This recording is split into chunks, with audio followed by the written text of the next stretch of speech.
That's the formula. Stop one player, win big. Wisconsin winning 73-62. And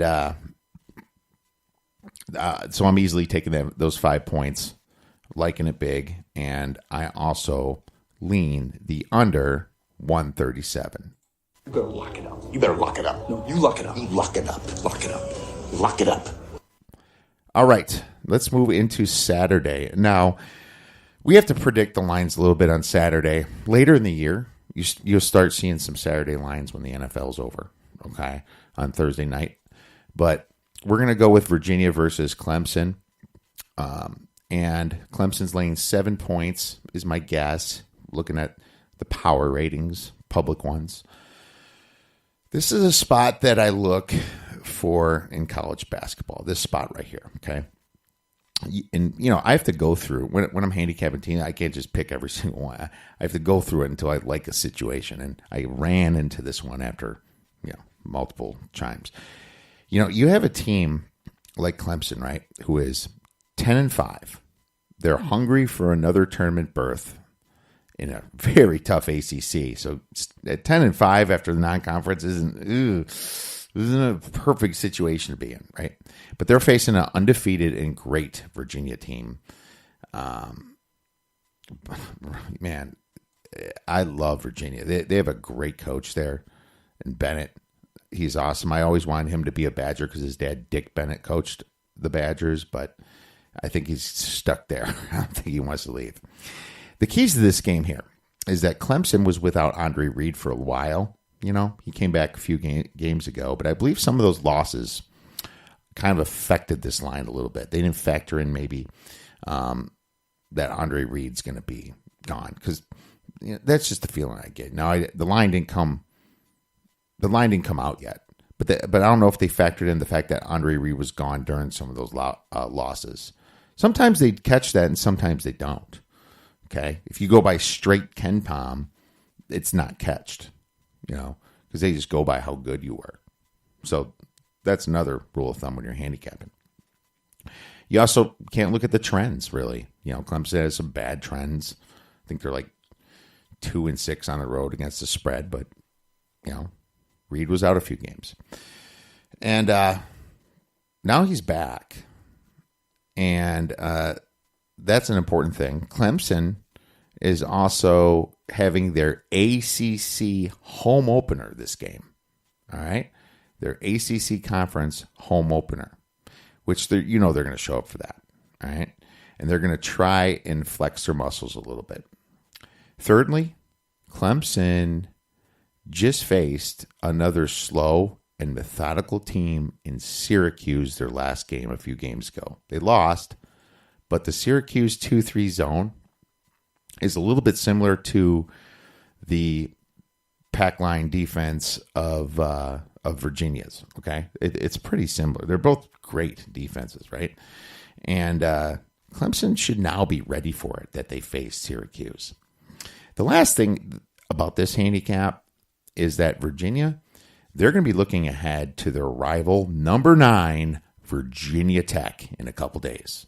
They might sleepwalk through this game and not expect a lot. So I'm going to take Clemson here, and I'm guessing it's going to be around +7. Hopefully it's higher. I'm not going to take it if it's 5, maybe over 5.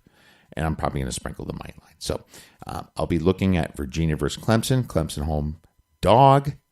And we'll be taking Clemson at +7 points or more. Pittsburgh versus NC State. NC State's going to lay about 12-ish points. Over-unders about 157. So Pittsburgh's coming off a very nice W against Louisville, and they needed it. They had an easy schedule.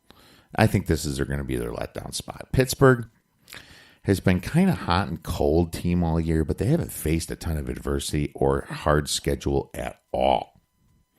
I like the fact that NC State just lost their last game against North Carolina and should be poised for a bounce back spot. Okay?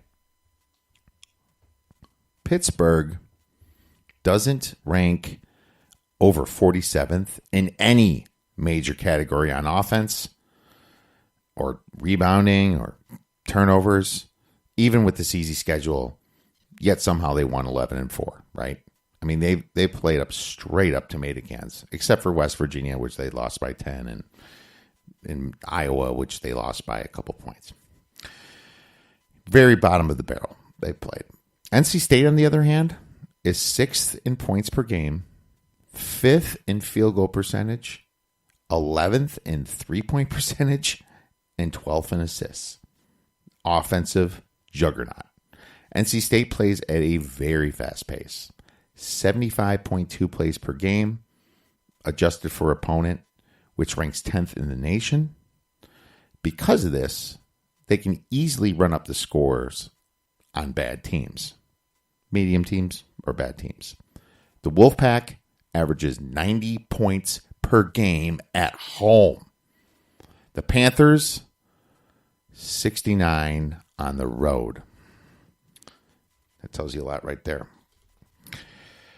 So I have NC State here winning 89-74. So I actually think that they can cover this spread as well as nail the over. So let's see where this line comes out. But I like NC State all the way up to 14. I'm laying the NC State minus 12-ish.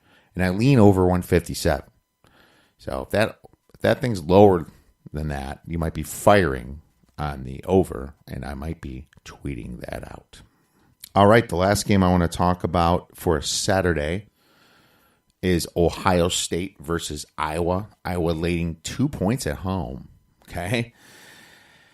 So you look at that's a low spread here, and you almost think that maybe Ohio State should be favored.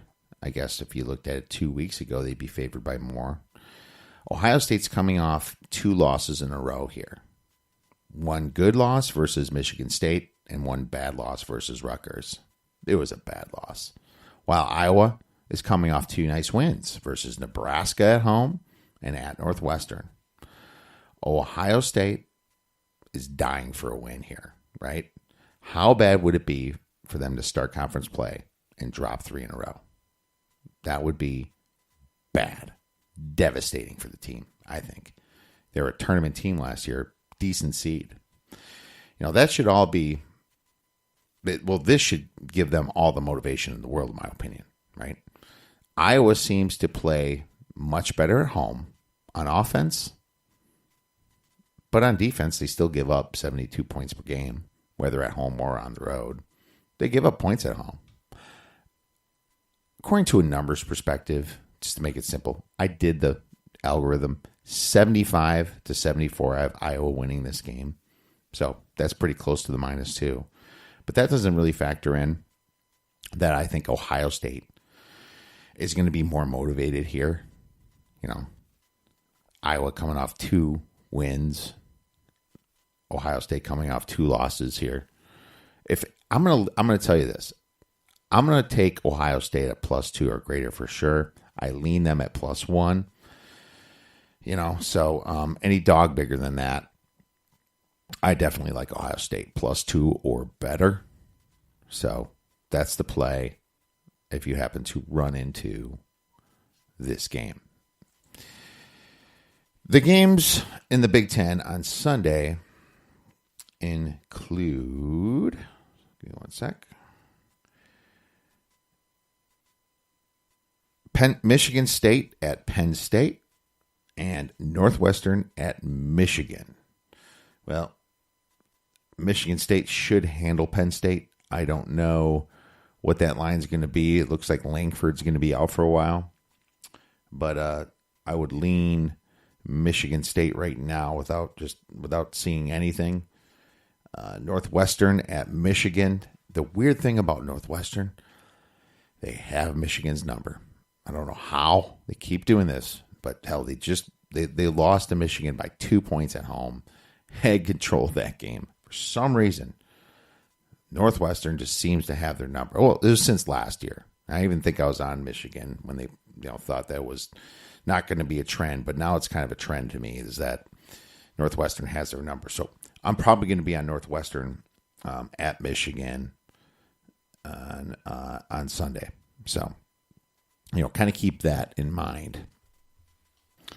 And to guess the line on the Michigan State game, looking at a power rating, it looks like they'll be favored by about 10 points. Anything under that, I'd be probably on Michigan State. Anything over 11, it would probably be a stay away. Anything 14 or over would be more of a Penn State play. But I like Michigan against Northwestern. Michigan's going to be favored by, a lot. Since they're at home, they're probably going to be favored by about 13 points here. So I would definitely take Northwestern all the way down to probably 9 or 8 even. That's how Northwestern's had their number. But either way, we'll see where those lines come out, and we'll make our decisions on Sunday. Should you have any questions for the Odds Breakers, please feel free to tweet us or contact us from the website, theoddsbreakers.com. Everyone else, have a fantastic weekend and go get some winners.